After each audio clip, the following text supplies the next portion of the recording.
ఇంకొక మాట చెప్పిండు, ఉద్యోగం లేని పిల్లగాళ్ళందరికీ నెలకు 4,000 రూపాయల నిరుద్యోగ భృతి ఇస్తా అన్నాడు. మరి సంవత్సరానికి ఎంత ఇవ్వాలి? 4,000 నెలకు చొప్పున. మీరు బాగా డల్ ఉన్నారు లెక్కలలో. 50,000, 48,000 రౌండ్ చేస్తే 50,000, 5 ఏళ్ళకి ఎంత అవుతుంది? 2,50,000. మరి సగం టైం అయింది, ఎంత ఇవ్వాలి ఇప్పటికీ? ఒక్కనికన్నా ఇచ్చిండా?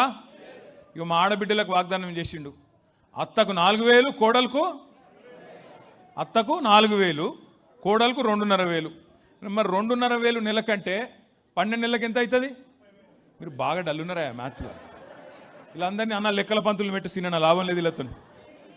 అరే 30,000 రా అయ్యా, 2,500 ఇంటూ 12 అంటే 30,000. హైదరాబాద్ వాళ్ళు నేను తేజ్ ఉన్నారు అనుకున్నాను, డల్ ఉంటారు అనుకోలే. 30,000 అంటే 5 ఏళ్ళకి ఎంత ఇవ్వాలి? 1,50,000 ఇవ్వాలి. ఇప్పటికి ఎంత రావాలి? 75,000 రావాలి.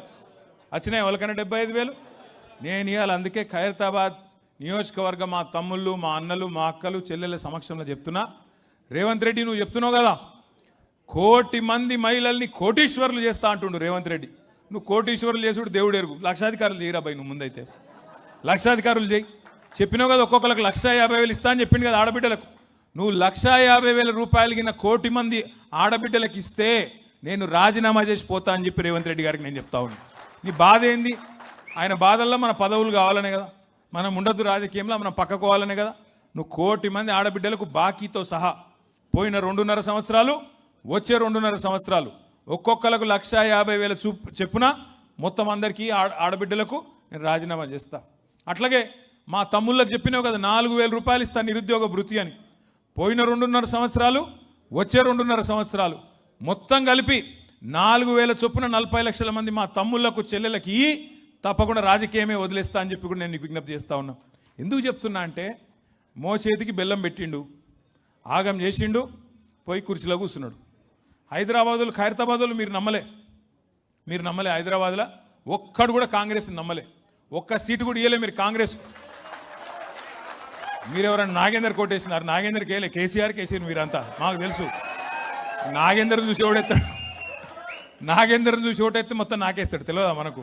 నాకేసిండు అన్నట్టే అట్లే జరిగింది. కానీ కేసీఆర్ గెలవాలి కదా, ఈయన సక్కటోడు కాకపోయినా కేసీఆర్ గారు ముఖ్యమంత్రి అవుతారు కదా ఎమ్మెల్యే గెలిస్తే అని చెప్పి ఓటేసారు. సరే ఆయన వేయండు, రేవంత్ రెడ్డి సంకల కూర్చున్నాడు, ఇవాళ పెద్ద పెద్ద మాటలు చెప్తున్నాడు. నేను ఒకటే మిమ్మల్ని అందరినీ ప్రార్థించేది, మిమ్మల్ని అందరినీ కోరేది, ఖైరతాబాద్లో 2 సార్లు గులాబీ జెండా ఎగిరేసినాం. 2018లో, 2023లో శ్రీనివాస్ యాదవ్ గారు చెప్పినట్టు మళ్ళీ 2028లో కూడా ఎగిరేద్దామా? పక్కానా? అరే పక్కా అంటే మా లేడీస్ కూడా గట్టిగా చెప్పాలి. పక్కానా? పక్కా అంటే ఏం చేయాలో నేను చెప్తా ఇక. ఎందుకంటే ఇప్పుడు చంద్రునికి కూడా చంద్రగ్రహణం అనేది పడుతుంది. కొద్ది కాలం మబ్బులు వెనుకపోతాడు చంద్రుడు కూడా. గట్లనే మన సారు కూడా, కేసీఆర్ గారు కూడా ప్రస్తుతం తాత్కాలికంగా మనం సార్ పక్కకు కూర్చున్నాడు, ఇక ఈయన నడుపుతున్నాడు పెద్ద మనిషి. ఇక ఆయన గట్టిగా అడిగినావు అనుకో, సేమ్ ఏమైనా పేరు రేవంత్ రెడ్డి గారు, మరి ఏం సంగతి నువ్వు చెప్తివి కదా, 100 రోజుల్లోనే 6 గ్యారంటీలను నరికితివి కదా, ఏమైంది రేవంత్ రెడ్డి గారు అంటే ఈ మధ్యన కొత్త డైలాగ్ పెట్టుకున్నాడు. ఏమంటుండు? మన ఆదిలాబాద్ పోయి చెప్తున్నాడా, అవునా నాకు తెలియక అడుగుతా, ఎంత పెద్ద కండలు తిరిగిన పైల్వానైనా 3 నెలలనే పిల్లలు పుట్టిస్తాడా? నీయో మాకు తెలియపాయ ఇది, ఏది 3 నెలల్లో పిల్లలు పుట్టారని మాకు తెలియదు. ఇక్కడ లగ్గాలు కాలే, పిల్లల్ని కాలే, మాకు తెలియదు పిల్లలు పుట్టరు.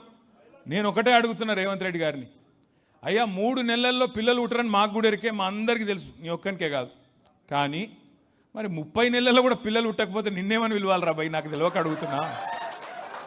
3 నెలల్లో పుట్టరు ఓకే, నువ్వే నరుకుతావు కదా 3 నెలల్లో ఇది ఇస్తా, అది ఇస్తా, అల్లం ఇస్తా, బెల్లం ఇస్తా అని. మరి 30 నెలలు ఒడిచిపోయాయి కదా, 100 రోజులు అంటే 900 రోజులు ఒడిచిపోయాయి. నువ్వేం చెయ్యకపోతివి. గట్టిగా అడిగినావు అనుకో ఏమన్నా అంటే, ఇంతకుముందు మా అన్నయ్య చెప్పిండు సీనన్న, లాగుల తొండలు ఇడుస్తా, గుడ్లు వీకి గోటిలాడతా, పేగులు తీసి మెడలు వేసుకుంటా.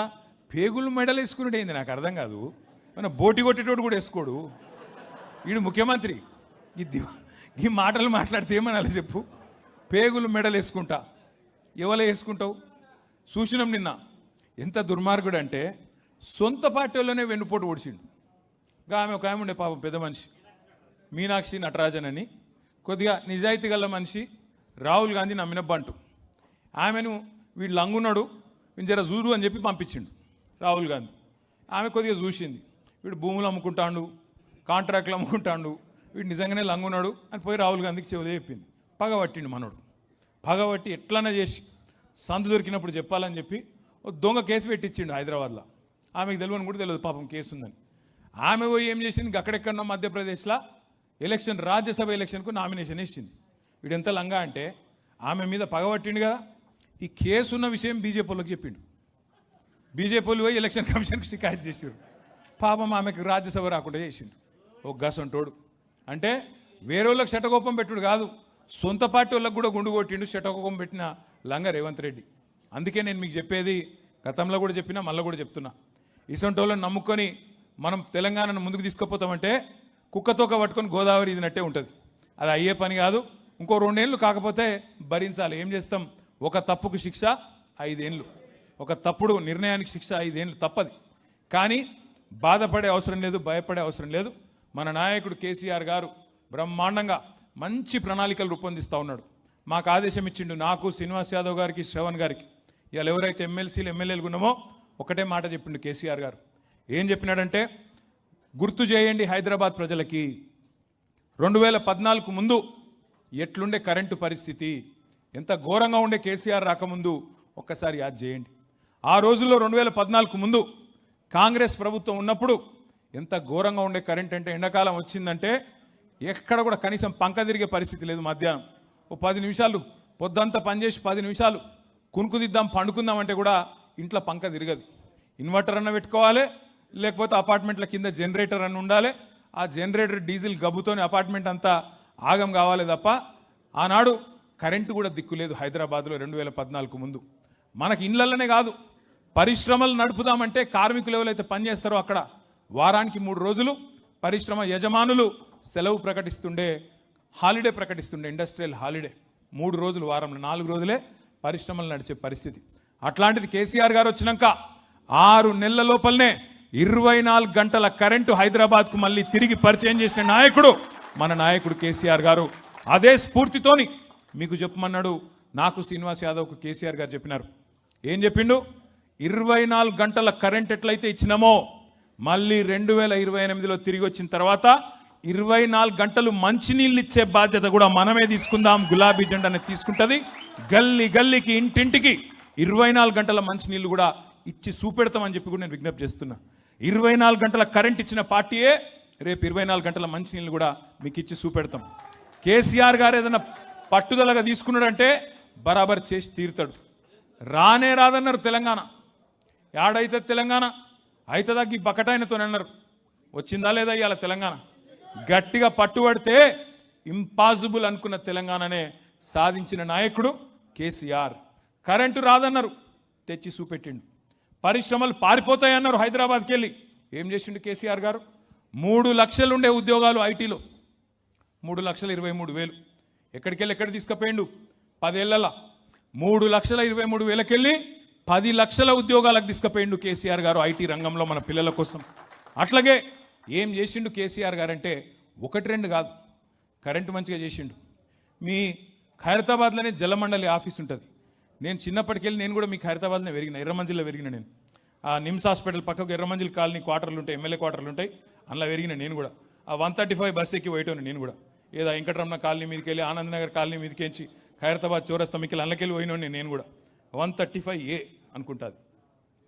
ఎందుకు చెప్తున్నా అంటే ఆ బస్సులో పోతుంటే ఖైరతాబాద్ HMWS ఆఫీస్ కాడికి వచ్చే వరకు ఎండాకాలం వచ్చిందంటే చాలు, కుండలు, బిందెలు, లొల్లులు, ట్రాఫిక్ జాము, ఆగమాగం. మా షకీలారెడ్డి గారు ఇక్కడే ఉన్నారు, తలుపుతున్నారు ఆమె. అవునన్న అవునని. ఎందుకంటున్నా అంటే 1-2 కాదు, ఇవాళ మొత్తం అన్ని ప్రతిపక్షంలో ఎవరుంటే వాళ్ళు. కాంగ్రెస్ అధికారంలో ఉంటే టీడీపీ ధర్నాలు, టీడీపీ అధికారంలో ఉంటే కాంగ్రెస్ ధర్నాలు. జలమండలి ఆఫీస్ ముందు కుండలు, బిందెలు, వాటర్ ట్యాంకర్ల కాడ లైన్లు. ఇది హైదరాబాద్ పరిస్థితి 2014 మున్పు. కానీ కేసీఆర్ గారు వచ్చినాక మంచినీళ్ళ వసతి మంచిగా చేసి గరీబోళ్లకు 20,000 లీటర్లు ఉచితంగా ఇచ్చిండా లేదా? ఇచ్చిండా లేదా? 20,000 లీటర్లు. మనం ఉన్నప్పుడేమో 20,000 లీటర్లు ఫ్రీగా ఇచ్చినాం. ఇప్పుడు ఈయన వచ్చినాక 20,000 లేవు, అవి లేవు, అసలు నీళ్ళే ఎత్తలేవు. ట్యాంకర్లు ఎమ్మడం మళ్ళీ తిరిగే పరిస్థితి మళ్ళీ వచ్చింది. కనీసం మంచిగా చేసిన వాటిని కూడా కాపాడుకునే తెలివి లేదు ఈ కాంగ్రెస్ ప్రభుత్వానికి. కరెంటు చక్కగిస్తలేరు, మంచినీళ్ళు చక్కగిస్తలేరు. కేసీఆర్ గారి నాయకత్వంలో గరీబోళ్ళకు సౌలత్ ఉండాలని చెప్పి మనం రాకమునుపు స్వాతంత్రం వచ్చిన కాడ నుంచి మొన్నటి దాకా 2014 దాకా హైదరాబాద్లో పెద్ద దవాఖానా అంటే ఉస్మానియా కోవాలి, గాంధీ కోవాలి, లేదంటే మీకు హైదరాబాద్లో నిమ్స్. ఈ మూడు ఏది కూడా కాంగ్రెస్ వాడు కట్టలే. మూడు నిజాం కట్టినే. నిజాం నవాబు కట్టిండి అప్పట్లో. గాంధీ, ఉస్మానియా, నిమ్స్. వీళ్ళు 65 ఏళ్ళు పరిపాలించారు కానీ ఒక్క దవాఖానా కట్టలే. అదే కేసీఆర్ గారు ఒకటి కాదు, రెండు కాదు, 4 టిమ్స్ హాస్పిటల్ కట్టిండు. TIMS, Telangana institute of medical sciences. ఒకటి ఇక్కడనే సనత్ నగర్లో నేను మన సీనన్న మొన్న పోయి చూసి వచ్చినాం. అది ఎంత అలీషాన్ ఉందంటే మీరు పరిశాన్ అవుతారు చూస్తే. ఇప్పుడు గిడ మన పార్టీ ఆఫీస్కి వచ్చినప్పుడు ఈ మూల మీద ఎన్టీ రామారావు గారి శ్రీమతి పేరు మీద, బసవతారకం గారి పేరు మీద ఇక్కడ క్యాన్సర్ దవాఖాన ఉంటుంది. ఆ క్యాన్సర్ దవాఖాన కాడ చూస్తే బాధ అనిపిస్తుంది. లోపల పేషెంట్లు ఉంటారు, మొత్తం అలా అటెండెంట్లు అందరూ వాళ్ళ కోసం వచ్చిన వాళ్ళంతా రోడ్ల మీదే ఉంటారు. మా అమ్మ నాయన మేమందరం ఉండేది గాడిని గిదే పక్కనే మీ వెంకటేశ్వర కాలనీలో ఉంటాం.